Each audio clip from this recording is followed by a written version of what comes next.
Nakabundol si Chester ng mga batang nangangaroling sa kalye. Paano kung mga anak pala niya ang mga to sa nawawala niyang asawa? Ako si Chester, CEO ng isang construction firm. Matagumpay at mayaman pero malungkot ang aking puso.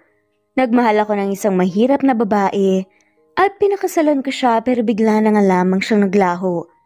Natagpuan ko siya, makalipas ang 8 taon at may mga anak pala kaming triplets. Tunghayan niyo kung paano ko nabuo ang aking pamilya. Simulan natin ang kwento.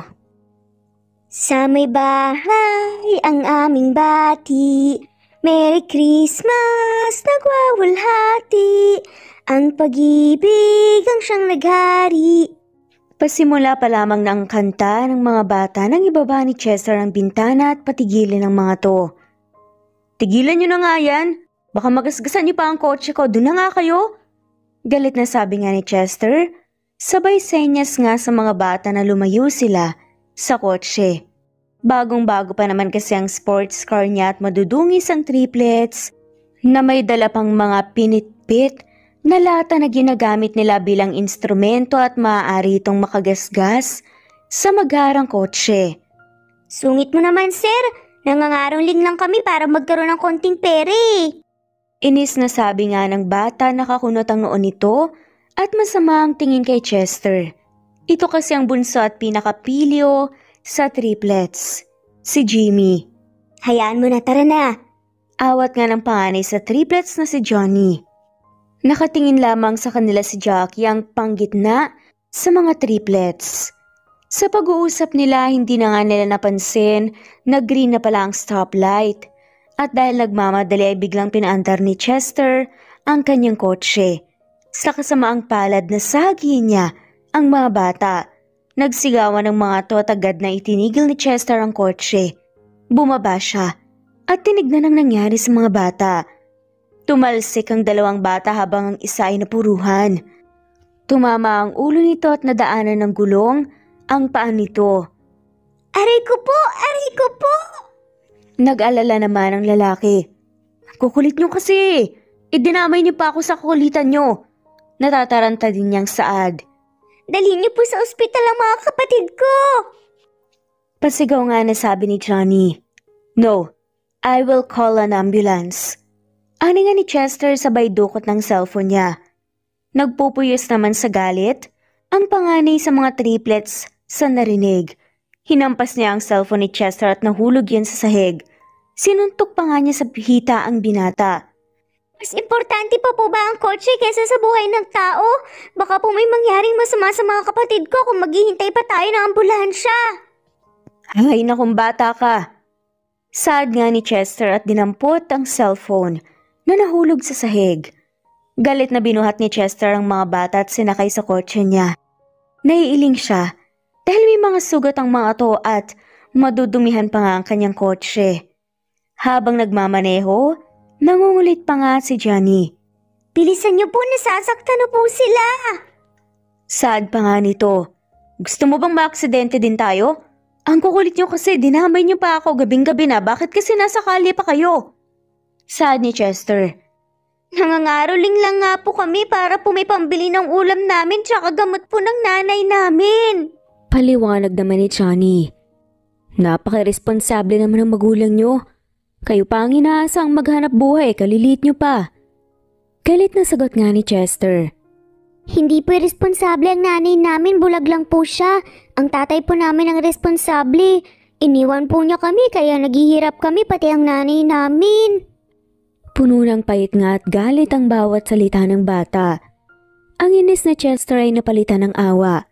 Ang liliit pa kasi nila para maghanap buhay at dumanas ng hirap sa kalye. Tahimik si Chester at binilisan na nga lamang niya ang pagmamaneho. Naramdaman yun ni Johnny kaya nanahimik na nga rin ito. Hawak nito ang kamay ng mga kapatid niya at pilit na pinapakalma ang mga ito. Lihim na bumilib nga si Chester sa bata dahil kahit papare-pareho silang bata, ay inaasikaso nito ang mga kapatid nito. Ilang sandali pa, nakarating na nga sila sa ospital at agad nga na nilapatan ng lunas ang dalawang bata. Ang bunso na napuruhan ay dinala sa operating room para maoperahan ang paa nito. Nakaupo si Chester sa waiting area at dumating ang dalawang bata na ihinatid nga ng nurse. Sir, okay na po sila. Gasgas at galos lang po ang nangyari sa kanila pero yung bunsong kapatid po nila ang kinailangan dalhin sa operating room. Tumama po kasi ang ulo niya sa kotse niyo eh. Marahang paliwanag nga ng nurse. Okay, thank you. Dito lang tayo maghintay, miss. Paki-update na lamang ako. Seryosong ani naman ni Chester. Katatapos lamang niyang gumamit ng kanyang cellphone para i-cancel ang kanyang late dinner meeting sa kanyang mga kliyente. Nanumbalik naman ang inis ni Chester sa mga bata dahil importante ang kliyente na kanyang pupuntahan.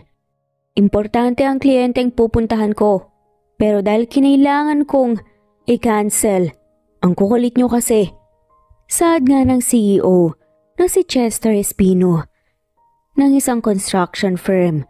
29 anyos pa lamang siya at halos 6 na taon pa lamang ang kanyang kumpanya pero masasabing namamayagpag na sa industriya. Madami silang big time clients at malaki ang kinikita nito. Ganyan po ba talaga ang mayayaman? Mas importante po ang pera at kotse po kaysa buhay ng tao? Inis na sabi pa nga ni Johnny. Hindi mo naintindihan. Singhal ni Chester. Kayo po ang hindi ko maintindihan. Inis na sabi naman ni Johnny.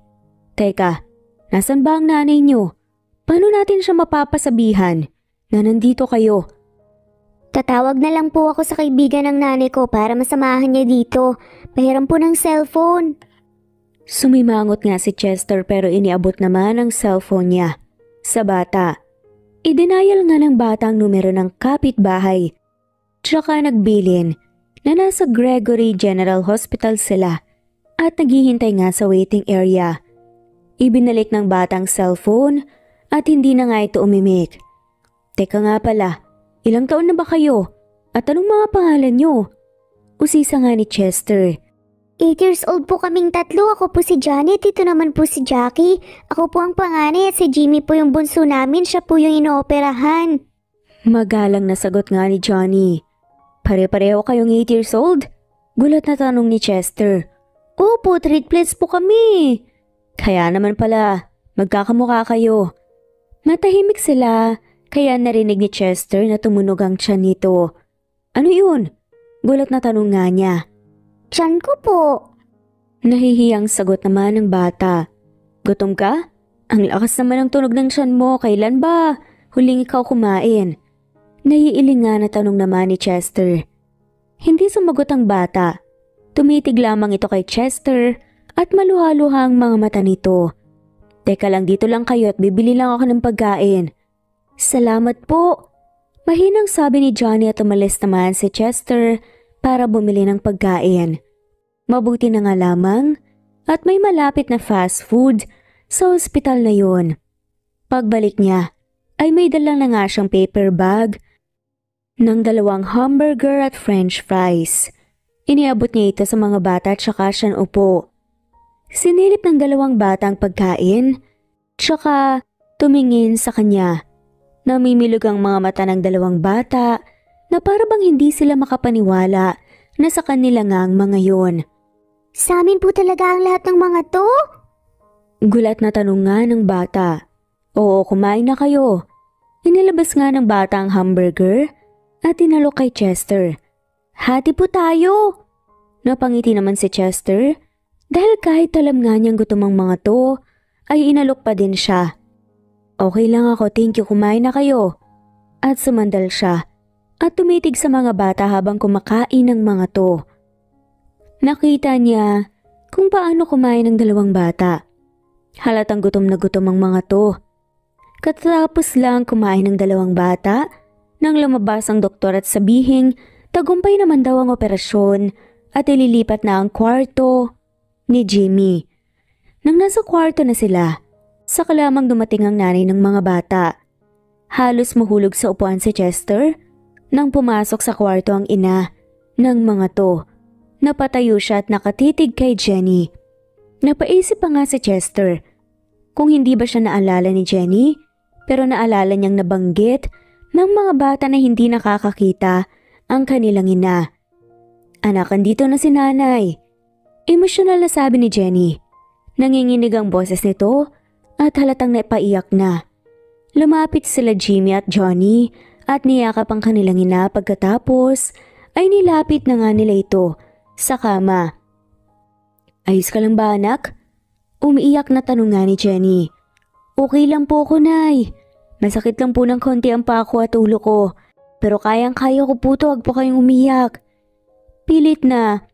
Magpapakatatag naman si Jimmy dahil kahit makulit ito ay ayaw nitong nakikitang umiiyak ang ina.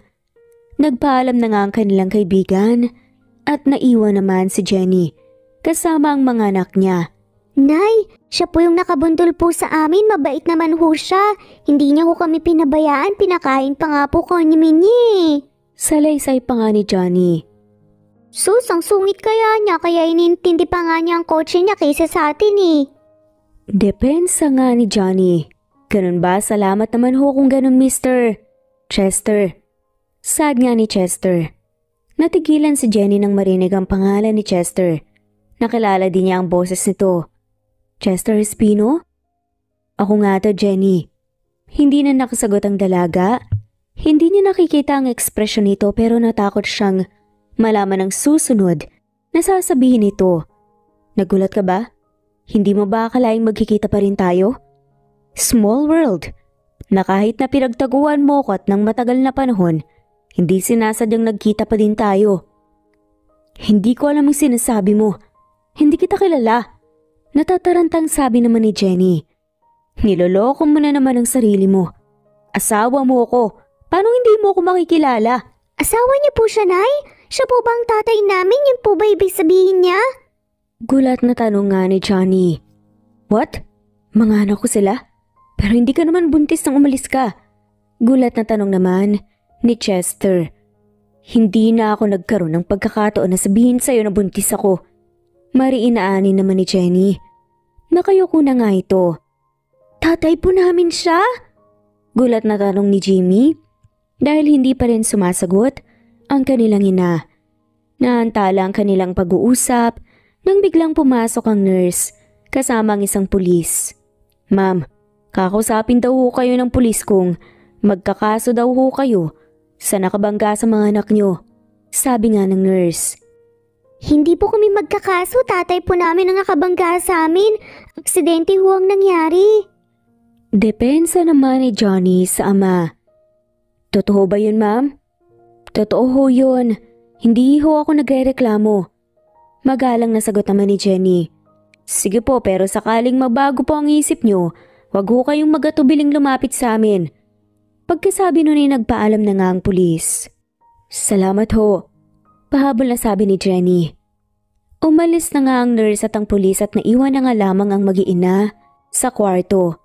Lumapit si Johnny kay Chester. Pasensya na po kung nasuntok ko kayo. Nasanay lang po kasi akong protektahan po ang mga kapatid ko eh. It's okay, you're doing a really good job. Proud ako sa'yo. Emosyonal na sabi pa nga ni Chester. Salamat po, sad naman ni Chester. Salamat sa pag-aalaga mo sa mga anak ko. Hindi ko alam na may mga anak pala ako. Kung alam ko ay hindi ko kayo pababayaan. Napahawak si Chester sa kanyang mga mata na tila ba pinipigilan ang mga luha sa pagbagsak. Naupo siya at ilang sandali din siyang natahimik. Naintindihan naman po namin. Si Jackie naman ang sumagot. I'm sorry kung hindi ko alam na may mga anak pala ako. Hinanap ko naman ang nanay niyo eh. Pero baka dapat, mas hinanap ko pa siya. Hindi ko dapat kayo pinabayaan maghirap. Natural lang siguro bilang ama na ibagsak ni Chester ang sisi sa kanyang sarili. Hindi kinakaya ang kanyang puso na isiping naghirap pala ang kanyang mga anak. Huwag mo nang isipin pa yon. Huwag mo yung sabihin sa sarili mo. Wala kang kasalanan at hindi mo din naman alam na may anak ka pala. Emosyonal. Nasabi naman ni Jenny. Pero Nay, bakit niyo po ba iniwan si tatay? Usisa naman ni Jimmy. Bagong kasal lang kami noon, itinago namin ang relasyon namin dahil alam naming hindi papayag ang mga magulang niya. Sila Doña Magda at Don Vicente dahil mahirap lamang ako. Pati ang kasal namin ay aming inilihim. Lumipas ang mga linggo at hindi namin alam na nadiskubre na pala ng mga magulang niyang tungkol sa aming patagong relasyon. Kinausap nila ako at sinabing hiwalayan ko na daw siya. Ako daw ang naging hadlang sa magandang kinabukasan para sa kanya. Ayaw daw niyang tumuloy sa Amerika nang dahil sa akin. Madamdaming balik tanaw nga ni Jenny. Wala nang dahilan pa para magtago siya. Talagang hindi ako tutuloy sa Amerika dahil ayokong iwan ka. Maaari naman ako mag-aral dito sa Pilipinas eh. Naluluhang sabi naman ni Chester. Pero madaming oportunidad ang naghihintay sa'yo sa Amerika. At masasayang lahat ng yun dahil sa akin. Hangad ko lamang ang ikabubuti mo. Masaya ako kung magiging masaya ka. Naging matagumpay naman ako, pero hindi na nga ako naging masaya simula nang mawala ka. Madamdaming sabi ni Chester. Patawarin mo sana ako. Hinangad ko lamang ang kaligayahan mo. Sad ni Jenny. Pero hindi na dapat nadamay pa ang mga bata dito. Nang umalis ako, hindi ko rin alam na buntis ako. Nang malaman ko, sinubukan kitang hanapin pero nasa Amerika ka na daw. Kaya pinilit ko na nga lamang buhayin ng mag-isang mga bata. Pinilit ko silang bigyan ng magandang buhay. Pero nagkasakit ako. Mahal na mahal ko ang mga batang at ginusto ko na nga lamang ibigay ang magandang buhay sa kanila. Naluluhang sabi ni Jenny. Kinuha ni Chester ang panyo mula sa kanyang bulsa at pinunasan ng mga luha ni Jenny. Hindi nga niya alam kung anong mararamdaman niya. Huwag ka nang umiyak. Wala na tayong magagawa sa nakaraan. Pero hawak pa din naman natin ang kasalukuyan. Babawi ako sa mga bata at ipagagamot kita. Pero hindi mo na ako responsibilidad simula nang iniwan kita. Sagot naman ni Jenny. Ikaw pa rin ang ina ng aking mga anak. Gagawin ko ang kung anumang makabubuti para sa kanila, kailangan kanila. Sabi ni Chester. Salamat. Lumapit naman ang dalawang bata kay Chester. Tatay! Biglang niyakap ni Chester ng mahigpit ang dalawang bata. Hindi na nga niya napigil ang mapahagulgol. Hindi niya matanggap na wala nga siya sa buong 8 taon ng buhay ng mga to. Naawa naman ang mga bata. Ramdam nila ang panghihinayang at pangungulila sa boses ng kanilang ama. Tay, wag na po kayong umiyak, nandito na po kami. Mahal na mahal ko kayong mga anak. Ani nga ni Chester na nagpupunas nga ng luha. Mahal ka din po namin.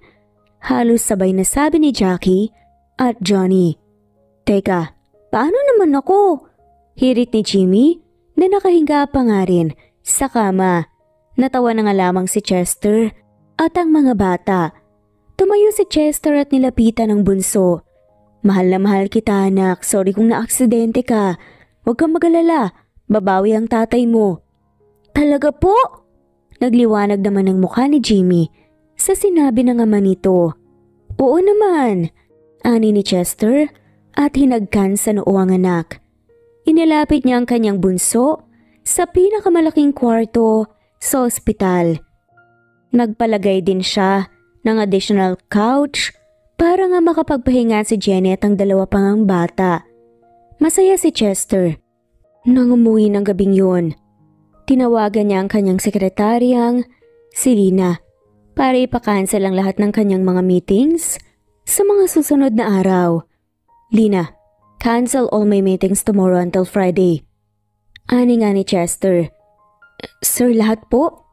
Pero may meetings po kayo sa mga potential investors natin. Matagal niyo pong hinintay ang mga yon. Pagtataka nga ni Lina. I don't care. Cancel all my meetings, reschedule them for next week. Also gusto kong mamili ng mga laruan at gaming consoles. Yung mga uso ngayon. Pang-3 bata. Yung pare-pareho triplets ang pagbibigyan ko. Excited pa nga na sabi ni Chester. Hindi muna niya sinabi sa kanyang sekretarya na mga anak niya ang pagbibigyan. Pagkatapos ng kanyang nalaman, ayaw na nga muna niyang makaabot sa kanyang ama at tinanagkita nga silang muli ni Jenny. Sige po sir. Bago mabumalik sa ospital si Chester ay dinaanan niya sa opisina ang mga laruang pinamili ni Lina. Matapos na nagbiyahe na nga siya papunta sa ospital. Pagpasok pa lamang niya sa kwarto, nanlaki agad ang mga mata ng triplets sa mga dala niya. Hala, ang daming laruan! Ani nga ni Jimmy. Kanino po ang mga yan? Tanong naman ni Johnny na nahihiya pa. Siyempre para sa inyo, sabi ni Chester. At tabot tenga nga ang ngiti nito. Wow, ang dami nating laruan! Halos sabay-sabay na sabi ng mga bata. Nagtatatalon pa nga ang mga to, maliban kay Jimmy na nakahiga pa din sa kama. Habang nagbubukas ng mga laruan, ang mga bata ay tinabihan naman ni Chester si Jenny sa sofa. May darating na private nurse dito mamaya. Siya munang mag-aasikaso sa mga bata. Dadalhin kita sa espesyalista. Sa itaas na palapag lamang ng ospital na ito, ang klinika niya. Pero hayaan mo nang, may private nurse tayo para may mag-asikaso sa mga bata. Lahat ni Chester. Parang ang dami mo nang binili para sa mga bata pagkatapos ay pagagamot mo pa ako. Nakakahiya naman. Nagalang ang sabi naman ni Jenny. Para naman sa mga bata yan. Huwag kang mag-alala. Lahat ay kaya kong ibigay sa kanila. Kung tutuusin lahat nga ng meron ako ay para sa kanila. Alam kong nasaktan kita. Sabi ni Jenny. Huwag na muna natin yung pag-usapan, bumabalik lang yung sakit. Seryosong sa adama ni Chester. I'm sorry. Sabay na payo ko na nga lamang ang babae. Dumating ang private nurse na kinuha ni Chester, kaya naman isinakay na nga niya sa wheelchair si Jenny at dinala sa espesyalista. Sinuri ang dalaga at pagkatapos ay kinausap sila ng doktor. 3 operasyon ang kailangan gawin. Sensitibo ang surgery at may kamahalan. Abutin siguro ng roughly 2 milyong piso pero hindi pa din 100% ang success rate. Ibig sabihin matapos ang 3 operasyon, tsaka pa lamang natin malalaman kung makakakita pa din siya. We'll take the risk. Seryosong sabi ni Chester. Huwag na lang kaya. Masyadong mahal at hindi din naman siguradong makakakita pa ako. Paano mga bata? Kung pabalik-balik lamang ako sa ospital, hindi sila sanay na hindi ako makasama. Pagputol nga ni Jenny. It's worth trying. Hindi mo ba gustong makita muli ang mga anak natin? May pag-asa pa rin naman na makakita ka. Ako na munang bahala sa mga bata habang nagpapagaling ka pa dito. Doon na muna kayo tumira sa bahay para maasikaso ko sila ng maayos. Kailangan mo rin ng maayos na bahay para makapagpahinga ka at gumaling agad. Huwag kang mag-alala dahil sasamahan kita sa mga doctor's appointments mo, pati na rin sa mga surgeries mo. Mahabang sabi nga ni Chester. Pag-iisipan ko. Bumuntong hininga pa nga ito na halatang gulong-gulo nga sa dapat niyang gawin. Sana makapag-desisyon ka kaagad para masimulan na ang operasyon. Mas maganda ang chance mong makakita kung maagapan. Singit naman ng doktor at tumango lamang si Jenny. Sige po, Doc. We'll talk about this tapos pag nakapag-decide na po kami sasabihan din namin kayo kaagad. Ani pa nga ni Chester. Lumipas ang ilang araw at na-discharge na nga ang bunso nila. Kaya ng pakiusap ni Chester ay sa kanyang mansyon umuwi ang mag-iina. Pagpasok pa lamang ng bahay ay wala na ngang paglagyan pa ang tuwa ng mga bata. Wow, Tay! Ang laki-laki naman itong bahay nito. Dito na po kami titira. Halos pasigaw pa nga na tanong Jamie. Oo anak, dito na kayo titira. Halika at ipapakita ko sa inyo ang kwarto nyo. Nakangiting sabi ni Chester. Nang buksan niya ang isang malaking kwarto, natigilan naman ng mga bata. Hindi sila makapaniwala na para sa kanila ang kwartong yun. Malawak ang kwartong yun at may 3 magkakahiwalay na kama. Malakas din ang aircon doon, puno ng laruan, ang bawat cabinet na katabi ang bawat kama. Naglakad si Chester, papasok sa kwarto at binuksan ang mga cabinet tumambad sa triplets ang madaming makakulay at bagong mga damit. Sa amin din po yan? Gulat na tanong ni Jackie. Lahat ng nasa bahay na to, pati nga ang bahay na to, ay sa inyo. Lahat ng meron ako ay para sa inyong mga anak. Emosyonal na sabi nga ni Chester. Lumapit naman si Johnny sa ama. Hindi na po kami magtatrabaho, tay. Makakapag-aral na po ba kami? Tumango si Chester at niyakap ang anak. Hindi na kayo mahihirapan. Andito na si tatay. Si Jenny naman ay hinatid nga din ni Chester sa isang guest room. Maganda din tong kwarto mo. Ayun nga lang, hindi mo nakikita pero huwag kang mag-alala. Pagkatapos ng operasyon mo, sigurado akong makakakita kang muli. Pero kung hindi mo naman magugustuhan dito, pwede ka din namang dun sa kwarto ko. Nakangiting sabi pa nga ni Chester. Nais lang sana niyang magbiro pero nanatiling seryosa si Jenny. Ayokong umasa masyado na makakakita pa ako at baka masaktan lang ako. Magdasal ka lang at kahit anumang mangyari ay nandito lamang kami ng mga anak mo. Sa adama ni Chester. Bigla na naging casual ang mukha ni Jenny. Salamat sa lahat ng tulong mo at malaking bagay para sa akin na masaya ang mga bata. Pero sana malinaw sa atin na hindi na tayo mag-asawa. Malamig na sabi pa nga ni Jenny. Oo naman, naiintindihan ko naman yun. Pareho lang naman tayo ng nararamdaman eh. Pagsisinungaling ni Chester ang totoo, hindi naman nawala ang pagmamahal niya kay Jenny at tumaasa siya na magkakabalikan pa sila. Salamat naman kung ganun. Ani pa nga ni Jenny. Sige, iwan na kita para makapagpahinga ka na din. Tawagin mo lang kami kapag may kailangan ka. At nagpaalam na nga si Chester. Nang makalabas nga ng kwarto si Jenny, ay napabuntong hininga na nga lamang si Chester. Hindi niya may tatanggi. Nang makita nga niya si Jenny ay umaasa siya na magkakabalikan pa sila. Kahit kailan naman, hindi nawala ang pagmamahal niya sa asawa. Sa katunayan nga, hindi siya nagkaroon ng nobya simula nang mawala si Jenny.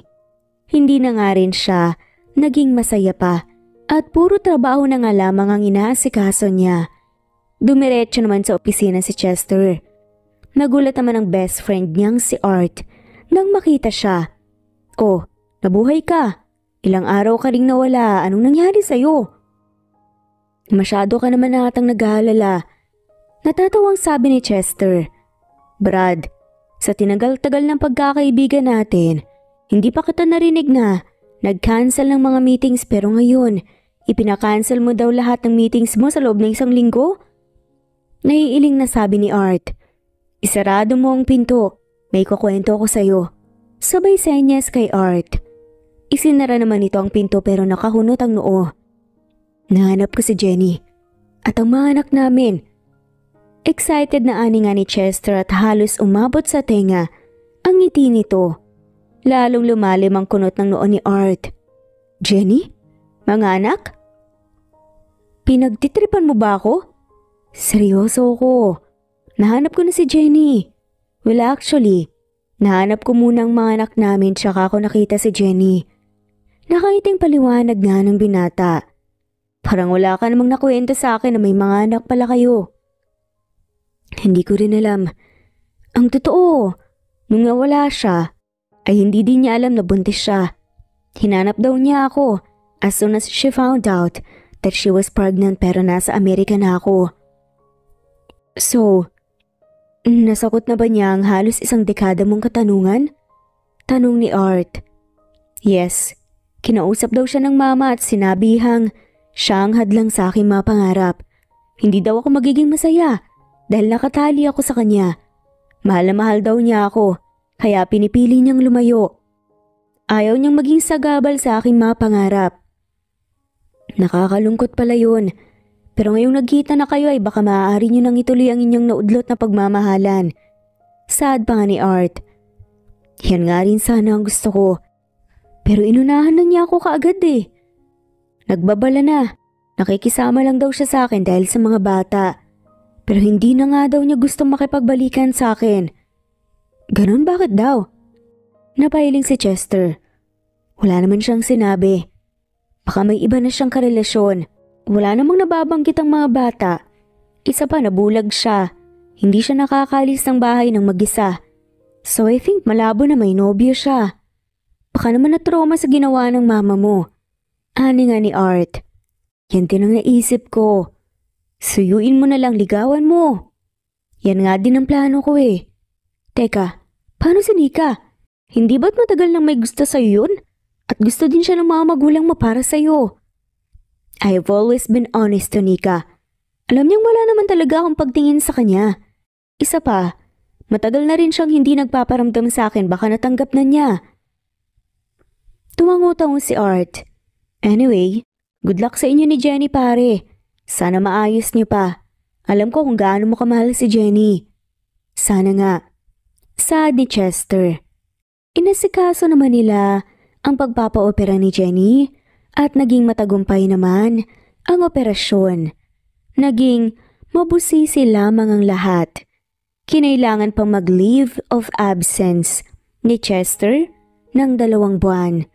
Si Art na muna ang itinalaga niya para mamahala sa opisina habang wala siya. Nag-hire din si Chester ng mga yaya na mag-aasikaso sa mga bata kapag nasa ospital nga sila. Matapos ang 2 buwang pabalik-balik sa ospital, ay oras na para malaman kung tagumpay ba ang lahat. Nasa ospital sila dahil importante ang sandaling yun, ay sinama din nila ang mga bata. Hawak ni Chester ang kamay ng mga to habang tinatanggal ng doktor ang benda ng mga mata ni Jenny. Halos pigilin ni Chester ang hinga niya. Sa matinding kaba, nang tuluyan ang matanggal ang benda, unti-unting dumilat si Jenny at naiyak na nga lamang ito nang makita si Chester at ang mga anak nila. Lumapit ang triplets. Nay, nakikita niyo na ho ba kami? Oo anak, nakikita ko na kayo at napakasaya ko. Akala ko hindi ko na kayo makikita pang muli.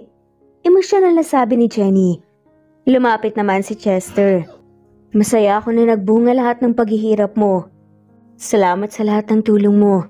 Hindi na siguro ako makakakita pa kung dahil sa tulong mo. Emosyonal na sabi ni Jenny. Inabot nga niya ang kamay ni Chester at pinisilyon. Para yan sa'yo at sa mga bata. Saad ni Chester at nagluluha na nga rin ang mga mata nito. Matapos sa ospital, ay naisipan nilang kumain sa labas at mamasyal sa mall. Gusto daw ng mga bata na mamasyal kasama ang kanilang ina. Nang makapasok sa mall, ay tila bata si Jenny na panay ang gala ng mga mata. Nanay, gusto po naming maglaro sa palaruan. Ani nga ni Jackie. Kumain muna tayo at gutom na rin ako. Hindi ako makakain kanina dahil kabado ako sa magiging resulta ng operasyon ng nanay niyo. Natatawang sabi ni Chester. Kinabahan din ako. Laking pasalamat ko nga nang maaninag ko na ang mga bata. Ilang buwan lang akong hindi nakakita, pero sa tingin ko ay ang laki na ng pinagbago nila. Parang tumangkad at tumaba sila. Masayang sabi ni Jenny. Ang dami po kasing laging pagkain sa bahay nanay. Kain kami ng kain kaya po ang taba na po namin. Bida nga ni Jimmy. Bigla namang napayoko si Jenny. Pasensya na kayo mga anak kung hindi ko naibigay sa inyo ang mga yan. Pinilit ko namang mabigyan kayo ng marangyang buhay pero hindi ko talaga kinaya tapos mabulag pa ako. Bakas nga ang lungkot sa boses nito. Huwag mong maliitin ang mga nagawa mo, Jenny. Simula nang nasa sinapupunan mo pa lamang sila hanggang sa bago tayo magtagpo. Muli, ikaw ang nagbigay ng lahat ng pangangailangan nila. Hindi birong mag-alaga ng 3 bata pero kinaya mong lahat. Malaking bagay yon. Madamdaming sabi ni Chester. Salamat. Napangiting sabi ni Jenny. Pero huwag kang mag-alala. Alam kong mahirap ang pinagdaanan nyo pero huwag kayong mag-alala dahil nandito na ako. Hindi ko kayo pababayaan. Nagiging emosyonal na ang dalawa nang humirit naman ang kanilang mga anak. Nay, tay, tapos na po tayong kumain. Gusto na po naming maglaro. Okay, fine. Magbabayad lang ako ng bill at pupunta na tayo ng playhouse. Natatawang sabi ni Chester. Matapos magbayad sa restaurant, ay nagpunta na nga ang mga anak sa playhouse. Nagsitakbuhan ang mga bata papasok at naiwan sa labas sila Chester at Jenny at nakatanaw lamang sa mga bata. Ang lilikot ng mga batang to, nakakatuwa silang tignan, nakakawala ng pagod. Halakhak ni Jenny. Tumitig si Jenny sa binata at naramdaman niya to. O bakit? May dumi ba ako sa mukha? Wala naman. Ngayon lang kasi kita nakita ulit hindi ka pa rin nagbabago. Ganyan pa din ang itsura mo tulad ng huli tayong magkita. Emosyonal na saad nga ni Jenny. Hindi ba mas gwapo ko ngayon? Biro pa nga ni Chester at natawa na nga lamang si Jenny. Wait, kinikilig ka ba? Dagdag nga na pangaasar pa nga ni Chester. Hindi filingero ka din Halakhak ni Jenny. Pero eto seryoso na. Masaya ako na nandito ka. Kayo ng mga bata matagal nang may kulang sa buhay ko. Naabot ko ang mga pangarap ko, naging matagumpay ako pero alam mo ba na walang saysay ang lahat ng yun kung wala naman kayong mga bata? Madamdaming saad pa nga ni Chester. Ngumiti si Jenny at yumuko. Alam na ba ng mama mo na kasama mo kami? Hindi, pero huwag ka matakot. Matagal na silang hindi umuwi ng Pilipinas. Nasa Australia kasi ang negosyo nila at abala sila, kaya bihira silang umuwi. Kadalasan akong dumadalaw sa kanila. Ani nga ni Chester. Pasensya ka na. Hindi ko lang maialis sa sarili ko ang kabahan kapag naalala ko sila. Natatakot ako na baka bigla na nga lamang silang dumating at ilayo ka sa mga bata. Mas magiging masakit para sa kanila dahil napalapit na rin sila sa'yo. Paliwanag ni Jenny. Jenny, panatag mo ang loob mo. Mga anak ko sila at walang maaaring maglayo sa akin. Hindi ako papayag. Pilit na pinapanatag nga ni Chester ang loob ni Jenny. Salamat. Pero hindi mo man lang pinadNA test sa mga bata. Paano ka makakasiguro na anak mo nga sila? Hindi ka man lang ba nagdalawang isip na tanggapin sila bilang mga anak mo? Hindi na kailangan nun, Jenny. Pero matagal na ako nawala. May tiwala ako sa'yo. Alam kong mabuting tao at mabuting babae ka. Ramdam ko din naman na anak ko nga talaga sila. Lukso ng dugo, ika nga. Kamukhang kamukha ko din ng mga bata. Kaya hindi na kailangan pa ng DNA test na yan. Napakapalad ko talaga sa'yo. Sayang nga lang at sa tingin ko hindi naman tayo tinadhana. Saad nga ni Jenny. Sa tingin ko hindi importante kung itinadhana man, pero hindi man pinaglaban. Napakunot naman ng noo si Jenny. Teka lang, sinisisi mo ba ako? Hindi naman. Hindi ko naman tinutukoy ang nangyari dati. Naiintindihan ko naman yun pero yung ngayon, ang tinutukoy ko. Hindi mo na ba ako mahal? Hindi mo ba gustong ipaglaban ang paating pamilya? Bakit ayaw mo ayusin ang ating pagsasama? Sunod-sunod pa nga na tanong nga ni Chester. Muling yumuko si Jenny at nanahimik. Bigla namang dumating ang mga bata. Tapos na raw ang oras nila sa playhouse. Inasikaso nila ang mga bata pero pareho silang hindi nagsasalita. Maging sa biyahe at tahimik na nga sila at napansin naman ito ng mga bata. Nasa kwarto na nga sila ay sinimulan nilang gumawa ng plano. Napansin niyo ba kanina na hindi nag-uusap si nanay at tatay? Oo nga, nag-aaway ata sila. Parang nadinig ko na nagsasagutan sila noon, nasa playhouse tayo Nako, delikado yan. Baka tuluyan silang maghiwalay tapos aalis tayo dito ni nanay tapos hindi na natin makikita si tatay. Hindi naman siguro. Saad ni Johnny. Ibig sabihin ba nun babalik na tayo ulit sa kalye? Magtatrabaho naman tayo? Magugutom na naman ba tayo? Paano yun? Dati pa nga natin gustong magkaroon ng tatay tapos mawawala naman ng lungkot naman nun. Ano ba kasing pinag-aawayan nila? Pagdidiskusyon nga nila. Nagsimula nang umiyak ang mga bata. Ang tagal kasi nilang pinangarap na magkaroon ng tatay. Natakot din silang bumalik sa kalye at sa pagtitinda. Napakahirap din kasi ng pinagdaanan nila. Mahirap ang naging buhay nila. Simula nang maliit pa lamang sila. Nag-iisip na nga sila, nakapos sila sa pagkain at sa mga material na bagay. Baka pag nagkaroon tayo ng kapatid hindi na sila magkakahiwalay. Ano sa tingin nyo? Ani ni Jimmy. Paano naman yun? Kunot noong tanong ni Jackie. Kung pilitin kaya natin silang magbati, kulong natin sila sa isang kwarto hanggang sa magbati na sila. Saad ni Jimmy. Napanood ko sa TV na may mga nagiinuman ng alak tapos nag-uusap sila tungkol sa sarili nila tapos nagbabati na sila. Baka pwedeng mangyari kila nanay at tatay yun. Hirit pa nga ni Jimmy. Paano natin gagawin yan? Tanong ni Johnny. Hindi ba't may mga beer si tatay sa ref natin? Ilagay natin yung mga beer at mga pagkain sa kwarto ni tatay tapos ikulong natin sila dun. Siguro kapag 24 hours silang magkasama ay magbabati din sila. Pili yung sabi naman ni Jimmy. Parang duda ako sa ideya mo, baka sa TV lang yan gumagana pero hindi sa totoong buhay. Pag-alinlangan naman ni Johnny. Bakit? May iba ka pa bang naiisip? Inis na tanong naman ni Jimmy. Wala. Sagot ni Johnny at napakamot na nga lamang ito ng ulo. Wala naman pala eh. Ani ni Jimmy. Agad nga nilang plinano ang kanilang gagawin. Naglagay sila ng mga pagkain at beer sa isang lamisita sa kwarto ni Chester. Sinabi naman nila sa ina nila na may sorpresa sila dito at kailangan itong mag-blindfold. Pumayag naman si Jenny dahil akala nga nito na may sorpresa lang ang tatlo sa kanya.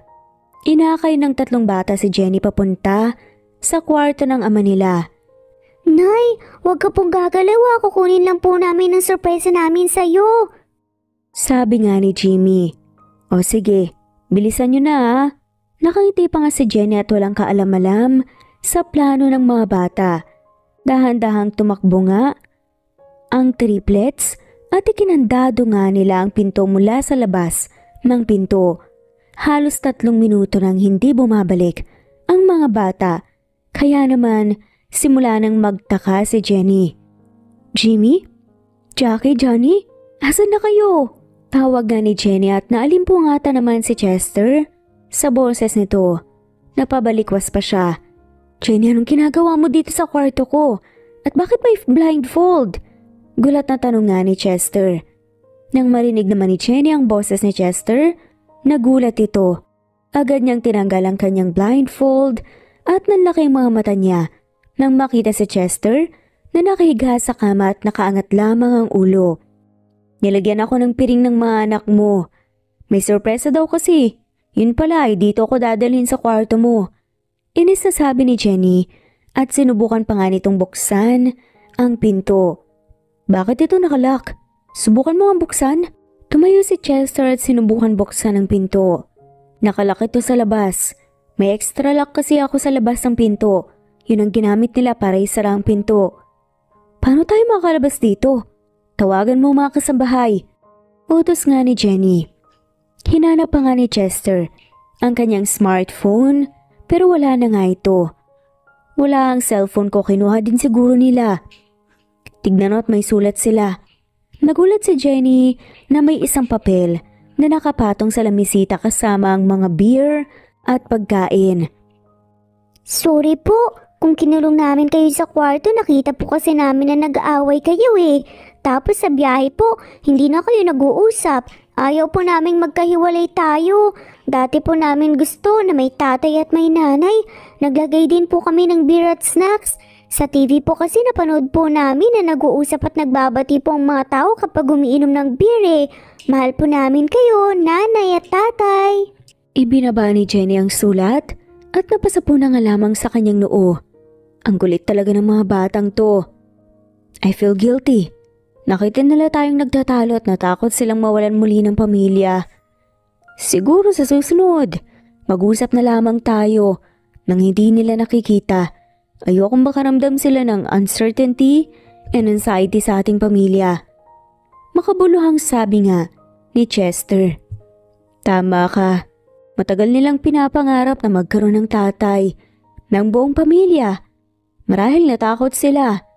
Pagsang-ayon nga ni Jenny. Naupo siya sa gilid ng kama. Ilang pulgada nga ang layo kay Chester at halatang umiiwas nga ito. Kinuha naman ni Chester ang snacks at nagsimulang kumain. Gusto mo? Alok na kay Jenny at tinanggap naman ito ng pagkain. Sige nga, nagugutom na rin ako. Nakangiting sabi ni Jenny. Nagkwentuhan sila at unti-unti na nga ring napanatag si Jenny. Maya-maya ay kumuha na nga ng beer si Chester at ininom yun.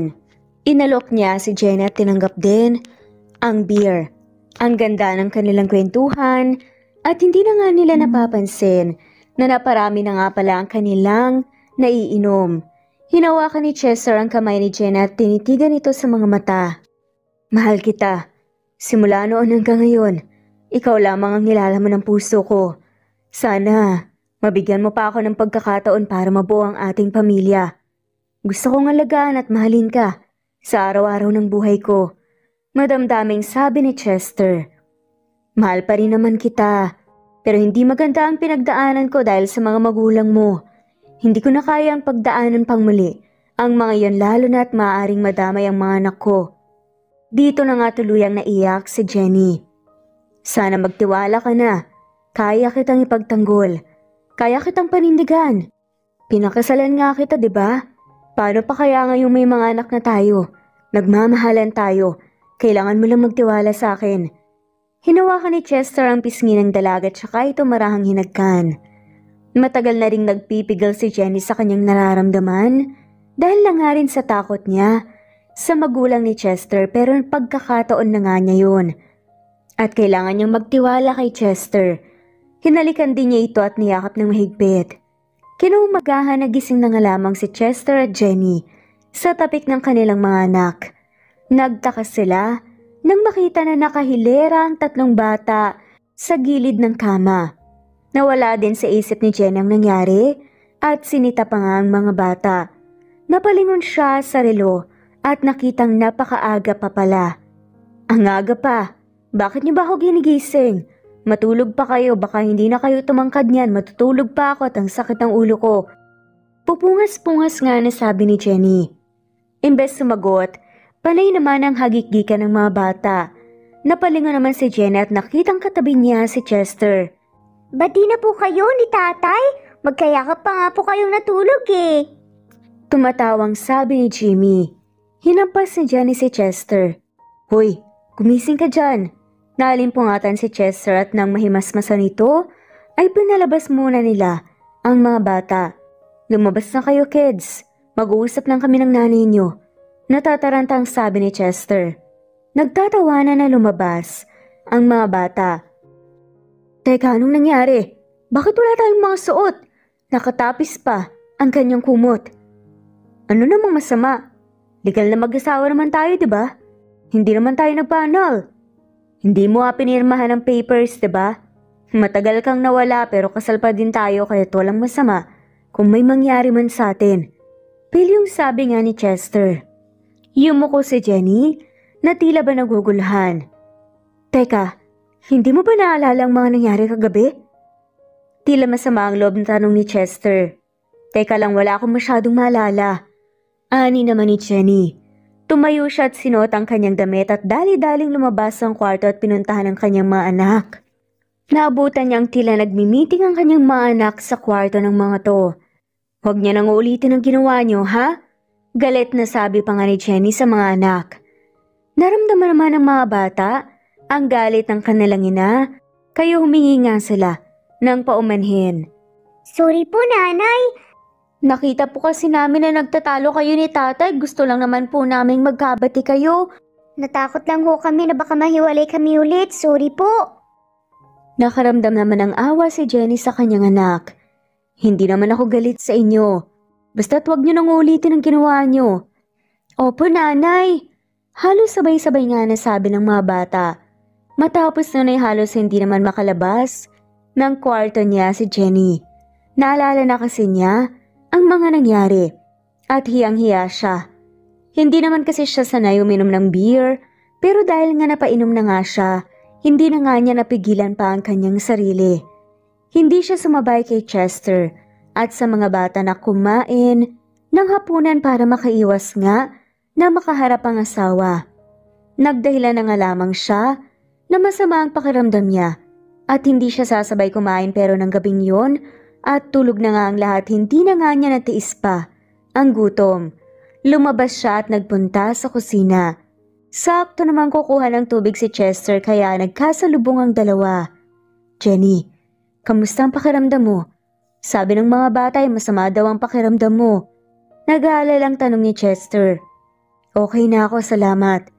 Naiilang na sagot ni Jenny. Gusto sana kitang makausap tungkol sa nangyari kagabi. Biglang saad nga ni Chester. Ano na naman? Masungit na saad ni Jenny. Naalala mo ba ang mga napag-usapan natin kagabi? Yumuko nga ang babae. Hindi ito nagsalita, pero tumango naman. So, paano? Okay na tayo? Kagabi nagsabi ka na mahal mo pa rin ako at handa ka nang subukan ulit. Pero Chester, natatakot ako. Magtiwala ka sa akin. Nagkabalikan na nga ang dalawa pero kumbaga ay nasa adjustment stage pa nga rin sila. Nasa magkahiwalay na kwarto pa din sila dahil ayaw naman ni Chester na madaliin ang asawa niya. Lumipas ang 2 buwan at nagdalang tao si Jenny. Sa pagkakataong ito ay sinabi na nga agad niya kay Chester ang tungkol dito. Habang kumakain ng almusal ay napansin ni Chester na parang aligaga si Jenny. Okay ka lang ba? Parang hindi ka mapakali. May sasabihin sana ako sa'yo. Sabi ni Jenny. Ano yun? Naalala mo ba yung nagkasagutan tayo at ikinulong tayo ng mga bata sa kwarto? Oo naman. Makakalimutan ko ba naman ang araw na yon? Pili yung sabi nga ni Chester. Hindi pa kasi ako nagkaroon ng dalaw. Kaya nag-pregnancy test ako. Buntis ako, Chester. What? That's good news. No, that's great news. Halos pasigaw na sabi pa nga ni Chester. Tumayo ito at niyakap si Jenny. Magpapacheck up tayo bukas. Kailangan maresetahan ka ng mga vitamins at pa-check natin kung okay si baby.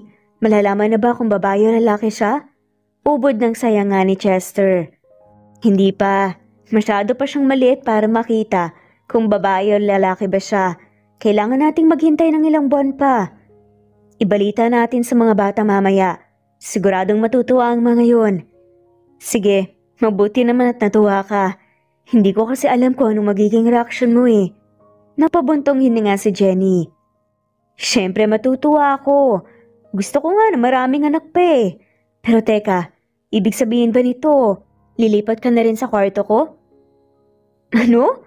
Lilipat ka agad? Ikaw para-paraan ka. Pero sige na nga. Medyo pakipot pa nga na saad ni Jenny. Napasigaw pa nga ng yehey si Chester at sakto namang dumating na ang triplets para magalmusal. Bakit po ang saya niyo, Tay? Ano pong nangyari? Tanong nga ni Bunso. Buntis ang nanay niyo, magiging kuya na kayo. Masayang sabi nga ni Chester. Talaga po? Yay!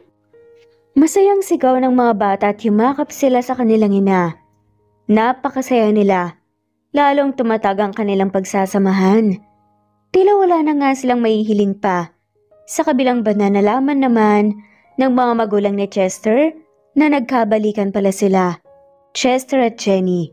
Agad silang gumawa ng paraan para mapaghiwalay muli ang dalawa. Kinontak nila ang babaeng may gusto kay Chester, si Nika. Ilang beses nang nagsabi ang dalaga ng kanyang nararamdaman pero sadyang hindi siya mahal ni Chester. Ang totoo boto ang mga magulang ni Chester kay Nika dahil maganda, matalino at mayaman ito. Ilang beses ding nakiusap sila Doña Magda at Don Vicente kay Chester pero sadyang Jenny lamang ang laman ng kanyang puso. Isang gabi ay tinawagan ni Nika si Chester. Mayroon daw itong malaking problema at kailangan niya ang tulong niya. Galing opisina si Chester nang matanggap ang tawag kaya naman dumiretso siya sa kondo ng dalaga. Nasa ika-40 palapagang kondo unit ni Nika. Walang sumasagot sa pag-doorbell ni Chester kaya tumuloy na nga lamang siya. Nakita niya sa balcony si Nika at tila naghahandang tumalon. Nika? Bulalas nga ni Chester. Chester, buti nakarating ka. Gusto ko sanang magpaalam sa'yo bago matapos ang lahat. Naluluhang sabi ni Nika. Huwag kang tatalon. Huwag mong sayangin ang buhay mo. Kung may problema ka man ay pag-usapan lamang natin. Mahinahong sabi ni Chester. Kahit pa, Kumakabog na nga ang kanyang dibdib. I feel so alone. I feel so lonely. Emosyonal na sabi ng dalaga. Bumaba ka na dyan at mag-usap tayo. Pakiusap ni Chester. Can we talk over wine? Bababa lamang ako dito kung papayag ka. Malditang sabi pa nga ni Nika. Okay, fine. Pero wag sobra-sobra. Hindi ka rin makakapag-isip ng maayos kapag madami kang nainom. Ani nga ni Chester. Inabot ni Chester ang kamay ng dalaga at tinalalayan ito pababa. Pumasok na nga sila sa sala kung saan may nakahandang mga baso at bote ng wine. Uminom sila ng tig-isang baso ng wine at nagsimula ng magkwento ng problema niyang dalaga. Pakiramdam ko lang, walang saysay ang buhay ko. Nasa akin ang lahat pero malungkot pa din ako. Lahat ni Nika. Humanap ka ng pagkakalibangan mo. Mag-travel ka o kaya mag-volunteer ka sa mga orphanage or home for the aged. You will find a sense of fulfillment. Suwestyon pa ni Chester. Salamat at hindi mo ko binigo. Salamat sa pagdamay sa akin. Hindi na nakasagot pa si Chester. Habang nagsasalita ang dalaga, nakaramdam siya ng pagkahilo. Are you okay? Kunwari nag-aalala pa si Nika. I guess, bigla akong nahilo. Halika sa kwarto para maging komportable ka. Magpahinga ka muna. Baka sobrang stress mo sa opisina kaya ka nahihilo. No, okay lang ako. Hindi maganda kung doon ako magpapahinga sa kwarto mo. Pilit tinakay ni Nika. Si Chester papasok sa kwarto nito. Inihiga niya ito at tuluyan nang nawala ng ulirat. Si Chester. Napangiti naman si Nika. Gumalang pampatulog, nilagay niya sa wine ng binata. Dahan-dahan niyang tinanggalan ng pangitaas na damit si Chester. Inayos din niya ang pwesto nito para magbukang may nangyari nga sa kanila. Nagtanggal din ng damit si Nika. Pagkatapos ay kinuha nga ang kanyang spare phone at nagpadala ng chat message sa social media account ni Jenny. Ibinigay niya ang address ng kondo at sinabing puntahan si Chester dahil may ginagawa itong kalokohan. Kumabog naman kaagad ang dibdib ni Jenny. May tiwala siya sa asawa pero nais nga niyang malaman kung sino ang nagpadala ng mensahe na yun at kung bakit may tila ng gugulo sa kanilang pagsasama. Iniwan ni Nika na bukas ang kanyang front door at iniawang naman niya ang pinto ng kanyang kwarto. Sapu-sapu ni Jenny ang kanyang tiyan. Bumiyahe siya at nakarating agad sa condo building ni Nika. Nang makaakyat naman si Jenny sa 40th floor, ay nagningning ang mga kamay nito. Magdo-doorbell sana pero napansin niyang bukas ang pinto. Napakunot ang kanyang noo. Parang hindi karaniwan, naiwan ang pinto ng kondo na nakabukas. Dahan-dahan siyang pumasok. Iginala niya ang kanyang paningin. Nakita niya ang center table sa sala. Mayroong 2 baso at ang isang bote ng wine. Ang isang baso ay may mancha ng lipstick na kulay pula kaya naman lumakas ang kaba ni Jenny. Napansin din niya ang cellphone ni Chester ay nasa sahig katabi ang sapatos nito. Dito na nga siya nakaramdam ng galit. Nakita niyang nakaawang ang pinto ng kwarto kaya't sumilip nga siya. Laking gulat niya nang makitang nakahiga sa kama at tulog ang kanyang asawa. Hindi na nga siya nakapagpigil pa at pumasok siya sa kwarto. Walang iya kayo? Sigaw ni Jenny. Agad bumangon si Nika at nagpanggap pa na bagong gising lamang. Sino ka? Ako lang naman ang asawa ng lalaking katabi mo. Pasigaw na sabi ni Jenny. Hinampas ni Jenny sa braso si Chester at nagising ito. Jenny? Nika? Bakit ako nasa kama? Anong nangyari? Gulat na tanong din naman ni Chester at halatang gulong-gulo nga sa paligid niya. Aba malay ko sa inyong dalawa. Singhal ni Jenny. Hindi ko rin alam, Jenny, maniwala ka sa akin. Natatarantang sabi ni Chester. Ano yun? Bigla ka nalang nakatulog at naghubad ka pa? Piloso pong tanong ni Jenny. The last thing I remembered ay pinigilan kong tumalon sa balcony si Nika Pagkatapos ay nahilo ko. Bahala kayo sa mga buhay nyo. Galit na umalis nga si Jenny at umuwi sa mansyon. Naiwan si Nika at Chester. Anong ginawa mo? May nangyari sa atin, hindi mo ba naalala? Hindi ko yan magagawa sa aking asawa. Mahal ko siya at hindi ko siya kayang saktan. Tumitig lamang si Nika at nagsimula itong umiyak. Bakit hindi mo ko matutunang mahalin? Nika, maganda at matalino ka. Madaming ibang magkakagusto sa'yo. Hindi sila mahihirapang mahalin ka. Mayroon ng laman ang puso ko nang makilala kita. Pero Chester, ikaw ang mahal ko. Sinisira mo ang pamilya ko, Nika. Buntis pa naman ang asawa ko.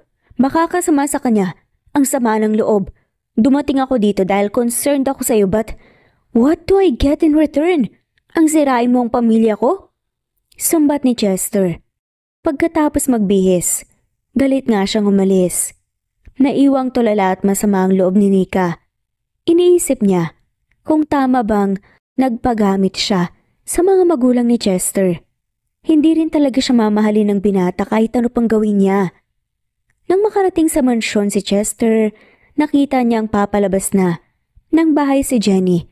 Dala ang mga bata at may mga bagaheng dala ang mga to. Nag-iiyakan ng mga bata. Saan kayo pupunta? Nababahalang tanong ni Chester. Ano sa tingin mo? Mananatili pa kami dito pagkatapos ng ginawa mo? Sumbat muli ni Jenny. Mag-usap muna tayo please. Pagmamakaawa ni Chester. Tay, kausapin niyo po si nanay. Ayaw po naming umalis dito. Umiiyak na sabi ni Johnny.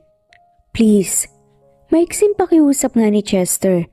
At pumayag naman si Jenny.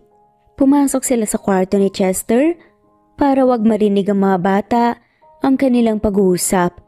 Sige, simulan mo na ang paliwanag mo. Look, hindi ba't nangako tayo sa isa't isa? Di paglalaban natin ang ating pag-iibigan? Pero nakita kitang nakahiga sa kama at katabi ang babaeng yun. Wala ka pang t-shirt. Alam naman nating matagal nang may gusto sa'yo ang babaeng yun. Alam kong wala akong maalala, pero alam ko naman ang aking katawan.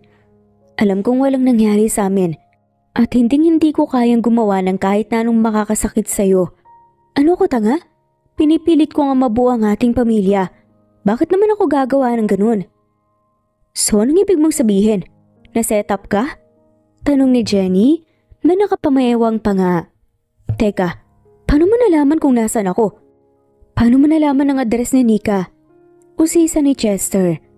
May nagpadala sa akin ng chat. Nandun ka daw sa kondo na yon at may ginagawang kalokohan. Kung gusto daw kitang mabuko, pumunta ka daw kaagad. Kwento ni Jenny. Sino ang magpapadala nun? Sa tingin ko ay si Nika din ang nagpadala ng mensaheng yun.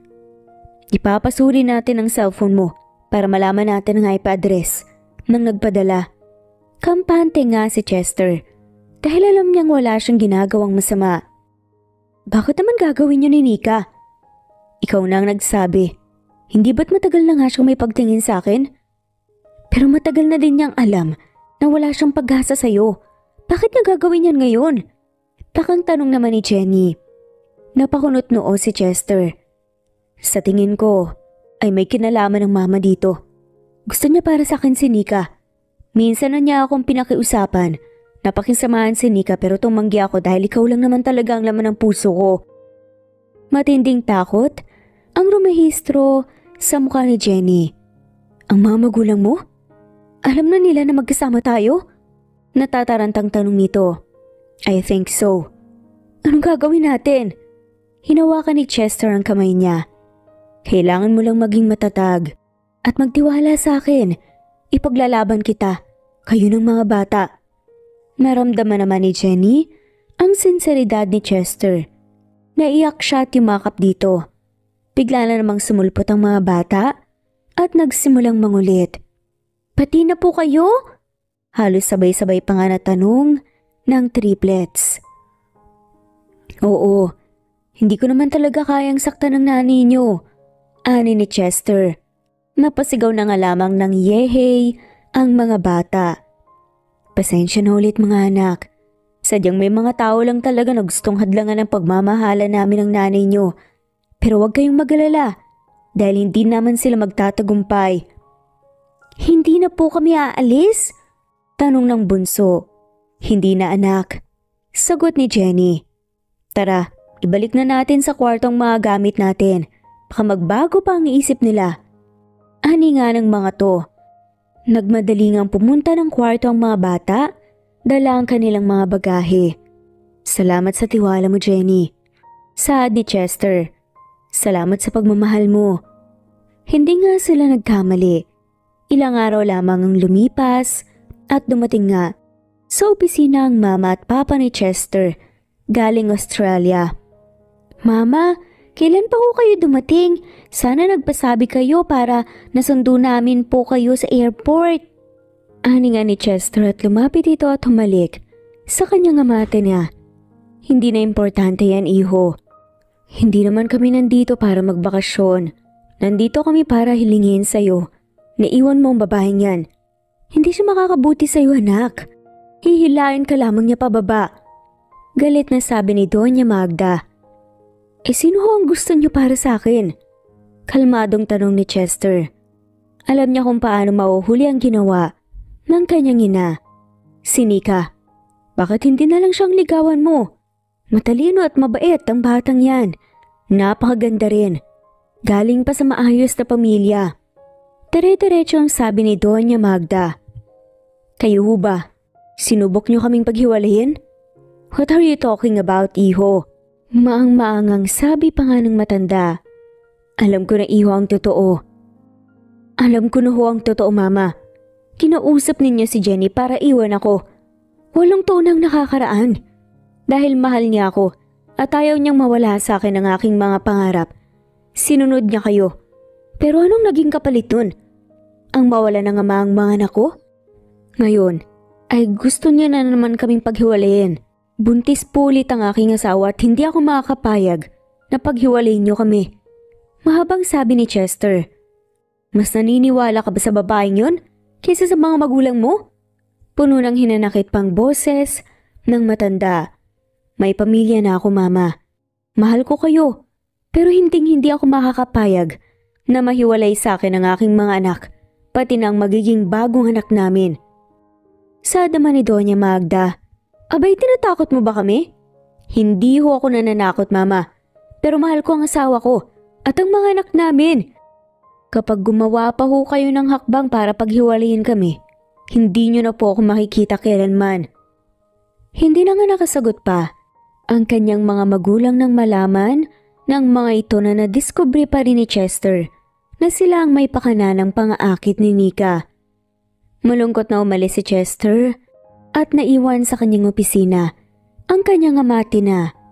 Mahal na mahal nga niya ang kanyang mga magulang pero hindi na nga siya papayag pa na maulit pa ang nangyari noon. Ayan tuloy, baka hindi na natin makita ang anak mo dahil sa mga ginagawa mo. Galit na saad naman ni Don Vicente. I just want the best for him. Sa tingin ko lolokohin at gagamitin lamang siya ng babaeng yun.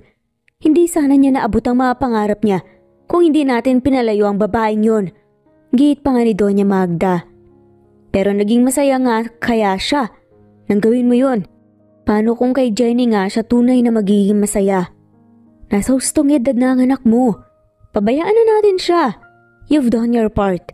Hayaan mo na siya kaysa tuluyan nga niyang lumayo sa atin. Makabuluhan pa na sabi ni Don Vicente. Parang wala na nga akong magagawa kundi pumayag na nga. Hindi ko rin naman kakayanin na malayo sa akin ang anak natin. Ilang buwan ding natahimik ang mama at papa ni Chester.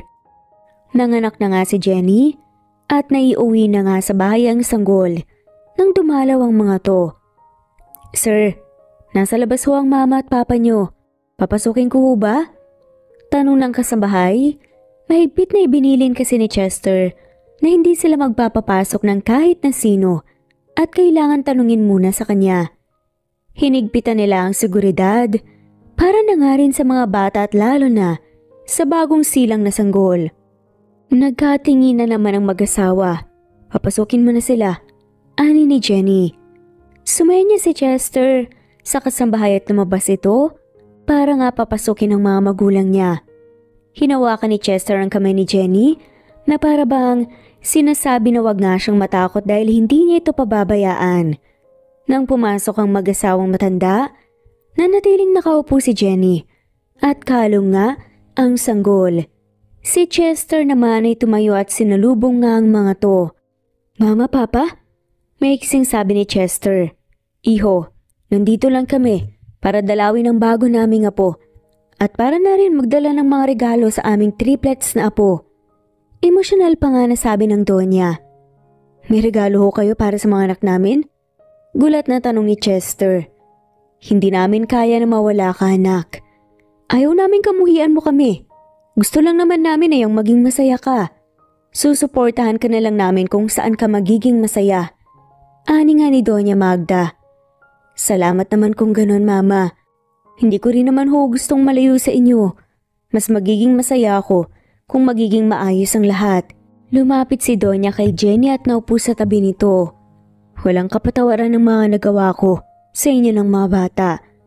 Maintindihan ko kung mahirap para sa'yo na mapatawad ako. Pero sana balang araw, mapatawad mo rin ako. Pinagsisihan ko na ho ang mga nagawa ko at handa po akong magbago para sa kapakanan ng aking anak at mga apo. Huwag ho kayong mag-alala. Masyado ho akong masaya para magtanim ng galit at sama ng loob. Wala na hoong puwang sa puso ko ang galit dahil punong-puno ito ng pag-ibig para kay Chester at sa mga anak namin. Nakangiting sabi ni Jenny. Salamat, Iha. Tinawag naman ni Chester ang triplets. Lumapit ang mga to sa kanilang lolo at lola. Mga apo, ako ang lola nyo at ito naman ang aking asawa, ang inyong lolo. May mga dala kaming regalo para sa inyo. Talaga po? Halos sabay-sabay na tanong pa nga ng mga bata.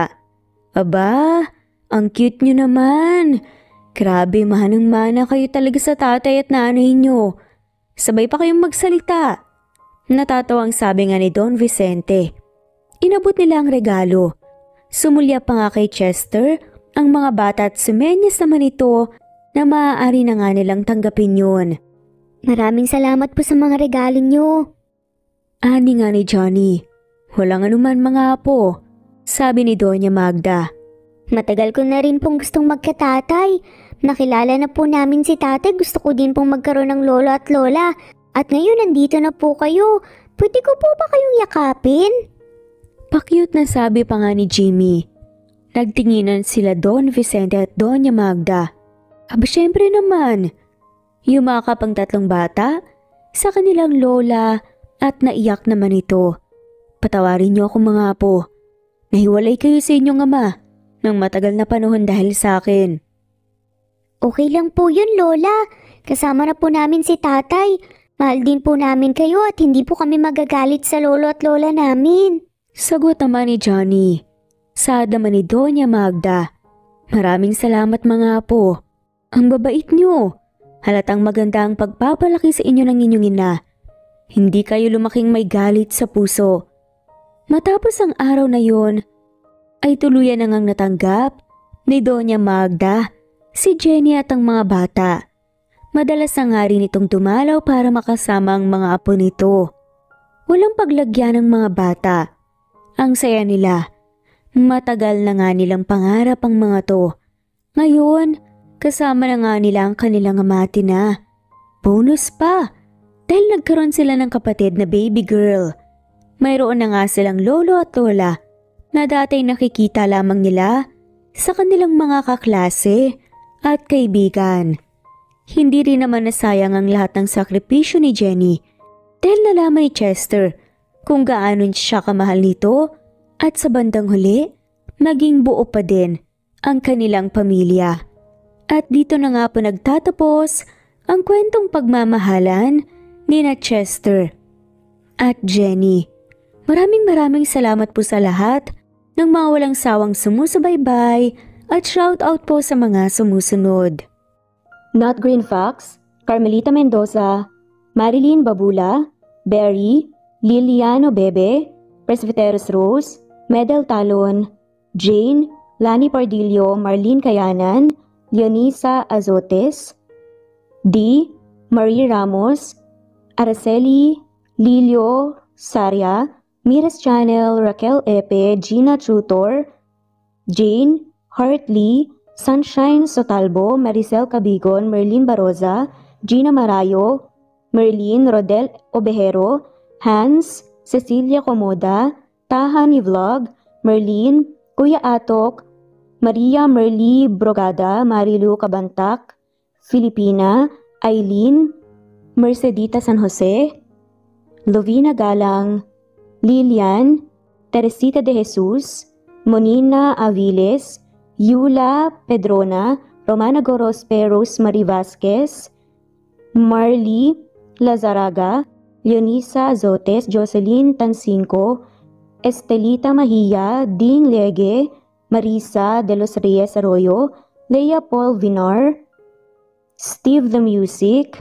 Rain, Presbyteros Rose, Ostonal Lito, Alexa Ani, Matea Estrera, Agustina, Onaba Kogin, Jessica Vargas, Celine, Merlilin, Baroza, Annie Hoson, Elimana Lili, Mercy Villantes, Elia Evangelista Anderson, Eli Bitasolo of Italy, Ann Mariano, Fredelisa de Guzman, Carmencita Falcon, Merlin Bravo, Cecilia Ramos, Evangeline Zamora, Edralina Gatchoan, Marites Nitura, Agustina Niceto, Marian, Ann Aliflor, Lily Roda Barcial, Alma Ebdao, Minda Tandok, Flores, Melinda Sano, Selma Mora, Juliet Panlilio, Edna, LV, Delia, Fenavares, Sally Lariano, London Villas, Danica Selga, Lani Pardillo, Teresita Schmid, Charlie, Nora Bell Evans, Roger, Lloyda Salon, Bella, Nelly Ortiz, Mary Rose Carillo Jesusa, Enday Samante, Enday Lebra, Yolanda Tejida, Honey Villasenor, Tessie, Marichan, Ann Mariano, Wilma Guzman, Gabrielio, Liu, Maria Rica Natividad, Melanie Juan, Anita Hernando, Teresita Arevalo, Raquel Magno, Carmencita Falcon, Flordet, Nat Greenfax, Luz Templo Nuevo, Teresita Schmid, Flor Cabrera, Virginia Salazar, Luz Templo Nuevo, Leia, Madeline Tagle, Wilma Villafuerte, Isaac Ablon,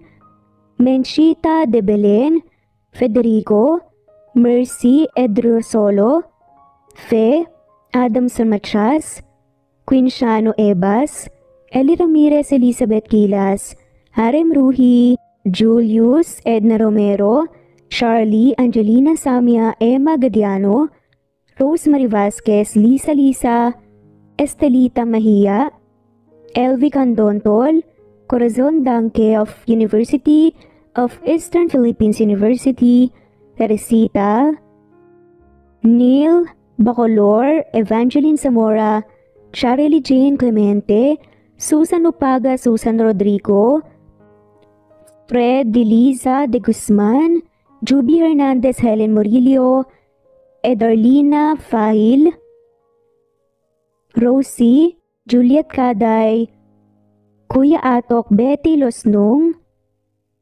Crescen, Susana, Tessie Rumbawa, Lovina Galang, Aida Jurado, Emily Kinlog, Mirna Hamero, Liz Berito, Gabrielio, Juan Spotify, Imelda Fortes of Columbus City, Larry Malapaya, Dance, Remy's Life Official, Ellie Evangelist Anderson, Choi, Ree, Jasmine Baya, Jerowina Aquino, Emeguba, Marilyn Babula, Shane Villarmino, Beth Sardina, Gabriel, Nino Regidor, Mel Abrogar, Rosemary Vasquez at shoutout na rin po sa lahat ng mga walang sawang sumusubaybay. Maraming salamat po.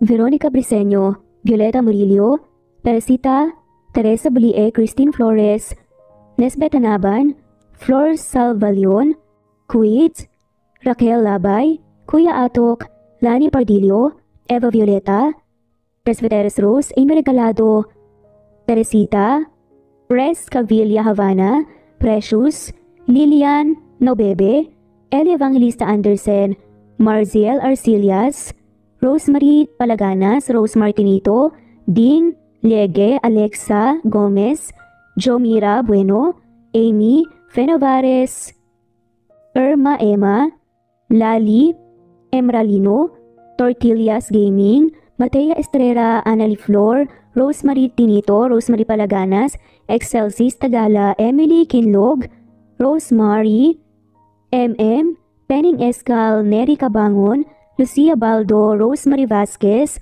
Londono Villas, Faye, Rosemary, Angelo, Vicky Adlaon, Mercy Villantes, Rezeline Unday, Allen, Ace, Nino Regidor, Jeyo Cadtec, Escapades Matilda, Irma Valerio, Agustina Aniceto, Cecilia Alvior, Naitan Canada, Lily Roda Barcial, Eli Ramirez, Doris Day Pangan, Lynn Lee of Macau, Reyes, Rebecca Tezuka, Noel Macero, Rizalina Credo, Mitchie Karch, Romel Carion, Juliet Panlilio, Lynn, Merlilyn Zenny Marion, Wenoni Anya Lucas from Bacolod City, Merlina Aparata, Annalyn Nantes, Flordette, Lorena Utod, Faye, Anita Hernando, Roach Ann Rodriguez,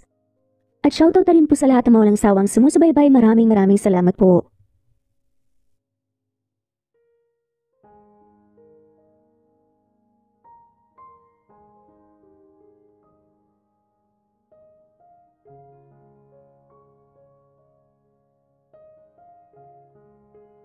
Naitan Canada, Lisa, Eli Evangelista Anderson, Rosemary Vasquez, Charlene Cartilla, Nat Green Fax, Wilma Oliveros, Jennifer from Singapore, Ederlina Albiso, Lloyd Dagabas, Rad TV of Hong Kong, Presbyteros Rose Ostanalito, Eli Evangelista Anderson, Jalen Baro,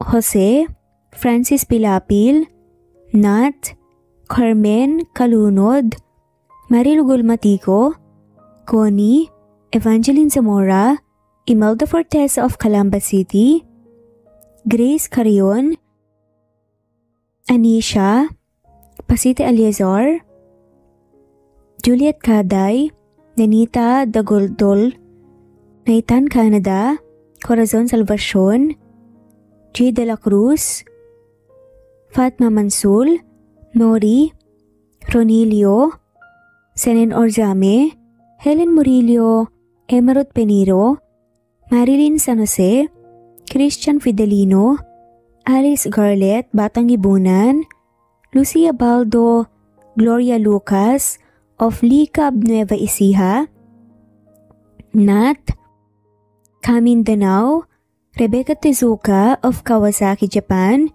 Elvi Candontol, Annie Hoson, Marie Cristal Hilario, Lloyd Danankil, Merlilyn, Fe Navares, Jelly Tampos, Chubby Doll, Charlene Naton of Bog City, Cebu, Ana Victorina, Ann Mariano, Teresita Schmid, Liliano Bebe, of Rome, Italy, Marisa de los Reyes Arroyo, Eli Bitasolo, Kidim Tess, Kinshano Ebas, Maria Elena Barosa, Nora Bell, Sevan, Nathan, Lily of Macau, Carmencita Falcon, Geraldine De Jesus, Annalyn Divina Gracia, Adorias, Aradhani, Vilma Lukban, Remedios Salmantil, Ederlyn Albinso, Maria Josephine Peña Sales, Rosalie Naitan, Fe Dipdorado, Maribel Kitolaf, Antipolo City, Loy Dagabas, Busolve tayo, Marilu Abad, Epifania de Ocares, Zenaida Hamo, Marie Cristal, Tess Batatas, Jay, Lynn, Juliet, Lilia, Teresita, Rosemary, Evangeline, Ronil, Rebecca, Rosalie Datu, Eliza Fronda of Marlene Basico, Flordette, Nancy Hupia, Batang Ibunan, Elibito Solo of Milan, Italy, Dionila Pereira of Naik Cavite, Jessica Vargas, Shuktong, Flor, Teodora Santos, Mercedita San Jose of Antipolo, Marilyn San Jose, Emily Borac, Jers Jenna Lipio, Virginia Malasan, Mary Jean Coldora, Stephanie Arroyo, Imelda, Emelita Mendoza, Nori, Marilu Gulmatico, Juliet Panlilio, Annie Hosen of Japan, Tess Batatas, LV, Lori, Jessa Acevedo,